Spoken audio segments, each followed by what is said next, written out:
بسم اللہ الرحمن الرحیم۔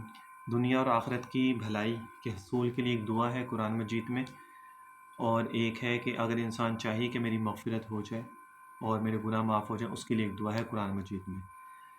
قرآن مجید کی جو دعائیں ہیں وہ تمام دعاؤں سے سب سے زیادہ افضل ہیں۔ جیسے حدیث میں بھی دعائیں ہیں، میرے نبی نے بیان فرمائی ہیں، لیکن اس سے بھی زیادہ افضل کیا ہے؟ وہ قرآن کی دعا ہے، کیونکہ اس لیے کہ یہ دعا بھی ہے اور قرآن مجید کی تلاوت بھی ہے، تو دونوں چیزیں آ جاتی ہیں۔ اگر مغفرت چاہیے کہ اللہ تعالیٰ گناہ معاف کر دے، تو حضرت آدم علیہ السلام کی جو دعا ہے نا، ربنا ظلمنا انفسنا وان لم تغفر لنا وترحمنا لنکونن من الخاسرین، یہ حضرت آدم علیہ السلام کی دعا ہے۔ اس کو پڑھا کریں، اس کو ہر نماز کے بعد جب دعا مانگا کریں، یا قرآن پڑھنے کے بعد یا ذکر اذکار کے بعد دعا مانگا کریں، تو اس کو ضرور پڑھا کریں۔ اور دنیا اور آخرت کی بھلائی کے حصول کے لیے دعا کون سی ہے؟ وہ ہے ربنا آتینا فی الدنیا حسنۃ وفی الآخرۃ حسنۃ وقنا عذاب النار۔